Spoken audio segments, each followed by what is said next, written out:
Selamat pagi teman-teman semua. Kita akan mulai pelajaran Alkitab sekolah minggu pada pagi hari ini. Mari kita berdoa terlebih dahulu. Tuhan, terima kasih atas penyertaan-Mu, menyerahkannya Tuhan pelajaran kami pada pagi hari ini. Kami mohon hikmat dan pimpinan-Mu, biarlah ini semua menjadi berkat bagi kami dan memuliakan nama-Mu, juga menyenangkan hati-Mu. Di dalam nama Tuhan Yesus kami bersyukur dan berdoa. Amin. Pelajaran kita yang saat ini adalah pelajaran kelima, judulnya makna pembaptisan. Selama 4 minggu yang kemarin kita sudah belajar di kesatuan yang pertama, terus sekarang kesatuan yang kedua kita mulai di minggu ini. Kesatuan yang kedua adalah pengajaran amanat agung pembaptisan sebagai identifikasi kehidupan Kristus.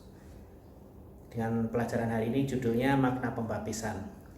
Bahannya diambil dari Roma pasal 6 ayat 1-5. Saya akan bacakan untuk kita semua. Roma pasal 6 ayat 1-5. Jika demikian, apakah yang hendak kita katakan? Bolehkah kita bertekun dalam dosa supaya semakin bertambah kasih karunia itu? Sekali-kali tidak. Bukankah kita telah mati bagi dosa? Bagaimanakah kita masih dapat hidup di dalamnya? Atau tidak tahukah kamu bahwa kita semua yang telah dibaptis dalam Kristus telah dibaptis dalam kematiannya? Dengan demikian kita telah dikuburkan bersama-sama dengan Dia oleh baptisan dalam kematian, supaya sama seperti Kristus telah dibangkitkan dari antara orang mati oleh kemuliaan Bapa, demikian juga kita akan hidup dalam hidup yang baru. Sebab jika kita telah menjadi satu dengan apa yang sama dengan kematiannya, kita juga akan menjadi satu dengan apa yang sama dengan kebangkitannya. Amin. Pembaptisan waktu kita pelajari beberapa minggu yang lalu itu adalah proklamasi iman dari murid Tuhan yang sudah bertobat, meninggalkan dosa dan percaya pada Yesus yang adalah satu-satunya juru selamat. Melambangkan hidup baru murid Tuhan yang sudah mati terus dibangkitkan rohaninya oleh Roh Kudus. Kalau di TV itu pernah kita lihat ada acara yang seperti reality show bedah rumah, pasti akan ada gambar before sama after, dan itu perbedaannya kontras sekali, sangat berbeda. Kalau before mungkin gambarnya ya rumahnya masih sederhana, mungkin memang perlu diperbaiki, tapi waktu after wah sudah keren, sudah bagus, sudah layak untuk ditinggali, ditempati. Kita akan belajar dua hal. Yang pertama, dibaptiskan berarti ikrar untuk menjadi satu dengan kematian dan kebangkitan Kristus. Di dalam Roma pasal 5 ayat 19 dan 20, saya akan bacakan. Roma pasal 5 ayat 19 dan 20. Jadi sama seperti oleh ketidaktaatan satu orang, semua orang telah menjadi orang berdosa. Semua orang telah menjadi orang berdosa. Demikian pula oleh ketaatan satu orang, semua orang menjadi orang benar. Tetapi hukum Taurat ditambahkan supaya pelanggaran menjadi semakin banyak, dan di mana dosa bertambah banyak, di sana kasih karunia menjadi berlimpah-limpah. Paulus menegaskan di dalam Roma pasal 5 ayat 19 dan 20 ini bahwa kasih Allah itu makin nampak, terlihat nyata, makin terlihat jelas saat dosa itu disadari semakin besar. Kalau Yesus itu pernah ngasih pengajaran tentang dosa ini ya. Jadi pada waktu itu ada seorang perempuan yang dianggap oleh orang-orang Farisi itu adalah orang yang berdosa banget. Tapi oleh Yesus justru Yesus mengajarkan bahwa perbuatannya itu menunjukkan bahwa perempuan itu sangat mengasihi dia dan dosanya diampuni oleh Tuhan. Di dalam Lukas pasal 7 ayat 36-50, silahkan nanti dibaca aja kalau ada waktu ya. Yesus diurapi oleh perempuan berdosa. Jadi di situ pada waktu Yesus makan di rumah orang Farisi yang mengundang dia, ada seorang perempuan yang berdosa yang menyeka kaki Yesus dengan air matanya dan memberikan minyak wangi di situ. Karena dia sangat bersyukur bisa bertemu dengan Yesus, dan akhirnya Yesus mengatakan kepada perempuan ini, dosamu sudah diampuni, ya. Di ayat 48, lalu ia berkata kepada perempuan itu, dosamu telah diampuni, ya. Jadi di situ perempuan itu sangat bersyukur dapat bertemu dengan Tuhan. Jadi orang yang sudah berdosa, saat dia menyadari dosanya itu dan menyadari bahwa Tuhan mengampuni dosanya, dia akan mengetahui bahwa kasih Allah itu sangat besar. Saat murid Tuhan, murid Yesus jatuh dalam dosa, itu harus bertobat dan tidak melakukan dosa lagi. Tidak meremehkan kasih karunia Allah dengan hidup di dalam dosa. Ya, tadi ya, dibaptiskan itu kan tadi perlambang atau proklamasi iman dari murid Tuhan yang sudah bertobat dan percaya Yesus adalah Tuhan dan Juru Selamat.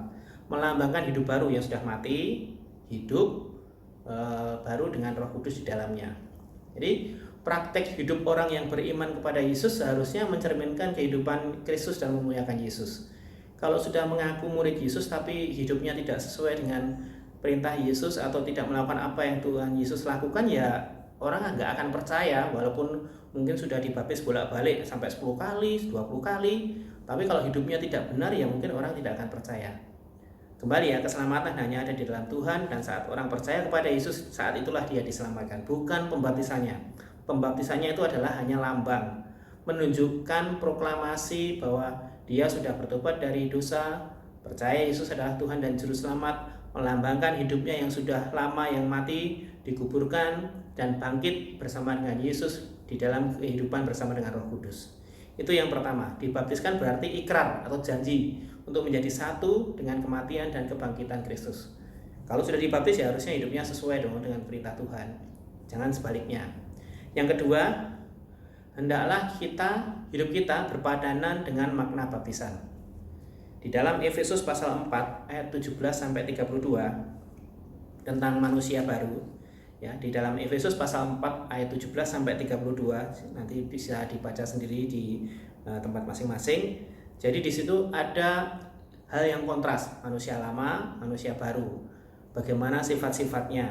Saat sudah percaya Yesus, harusnya hidupnya sudah baru. Yang jelas di dalam 2 Korintus pasal 5 ayat 17 itu ayat yang sangat familiar dan terkenal ya. Mungkin semua orang Kristen tahu juga ini. 2 Korintus pasal 5 ayat 17, saya akan bacakan. 2 Korintus pasal 5 ayat 17. Jadi siapa yang ada di dalam Kristus, ia adalah ciptaan baru, yang lama sudah berlalu, sesungguhnya yang baru sudah datang. Ya. Yang lama sudah berlalu, yang baru sudah datang. Seperti tadi reality show bedah rumah. Yang lama dihancurkan, diratakan rumahnya itu. Nggak mungkin bangunnya tuh nembel tambal sulam tuh enggak, tapi semua diratakan, dibuat baru. Tidak ada yang sisa dari yang lama. Jadi waktu datang setelah diinapkan di hotel seharian itu, yang pemilik rumah dan keluarganya itu kaget, waduh ini rumahnya kok udah beda, ini sangat baru, sangat bagus. Demikian juga manusia lama ditinggalkan menjadi manusia yang baru. Kehidupan yang sepadan itu sesuai ya. Yang sesuai dengan makna baptisan adalah karya Allah dan peran kita bersama. Kita punya peran dan memang yang dominan adalah Allah sendiri. Di dalam Roma pasal 6 ayat 12 dan 13, Rasul Paulus menulis jangan berbuat dosa lagi. Roma pasal 6 ayat 12 dan 13. Saya akan bacakan. Sebab itu hendaklah dosa jangan berkuasa lagi di dalam tubuhmu yang fana, supaya kamu jangan lagi menuruti keinginannya. Dan janganlah kamu menyerahkan anggota-anggota tubuhmu kepada dosa untuk dipakai sebagai senjata kelaliman, tetapi serahkanlah dirimu kepada Allah sebagai orang-orang yang dahulu mati, tetapi yang sekarang hidup. Dan serahkanlah anggota-anggota tubuhmu kepada Allah untuk menjadi senjata-senjata kebenaran. Kehidupan yang sepadan atau sesuai dengan makna baptisan tadi, itu adalah karya Allah dan juga peran kita bersama.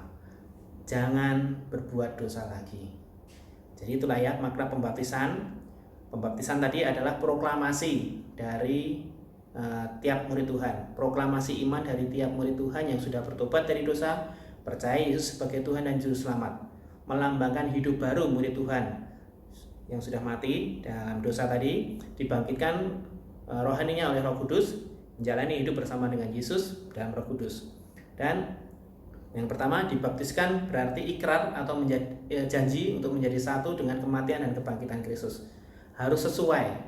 Praktek hidup orang yang beriman kepada Yesus harusnya mencerminkan kehidupan Kristus dan memuliakan Kristus. Terus yang kedua, hidup kita seharusnya berpadanan dengan makna baptisan. Harus sesuai dengan makna baptisan tadi. Jangan menggunakan tubuh kita, hidup kita untuk melakukan dosa lagi. Mentang-mentang sudah diselamatkan, sudah ada jaminan masuk surga, terus kita berbuat dosa. Jangan. Itu tidak diperbolehkan. Kalau sudah percaya pada Yesus, saat jatuh dalam dosa segera bertobat, mohon ampun, dan jangan melakukan dosa lagi. Kesimpulannya, orang yang dibaptis dalam iman yang benar pada Tuhan akan hidup sesuai dengan kehendak Tuhan, menjalani kehidupan sebagai manusia baru, bukan manusia lama. Yang lama sudah berlalu, yang baru sudah datang. Jangan lagi menyerahkan tubuh kita, hidup kita kepada dosa. Serahkanlah kepada Tuhan sebagai senjata kebenaran. Demikianlah pelajaran kita pada pagi hari ini. Kiranya menjadi berkat. Tetap melayani Tuhan dengan hidup kita masing-masing.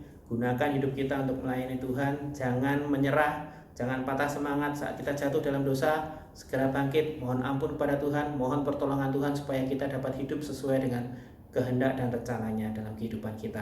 Apapun profesi kita, apapun yang kita kerjakan, lakukanlah sesuai dengan apa yang Tuhan kehendaki dan ingin kita lakukan. Amin. Mari kita berdoa. Tuhan Yesus, Allah Bapa kami di surga, bersyukur atas pelajaran pada pagi hari ini.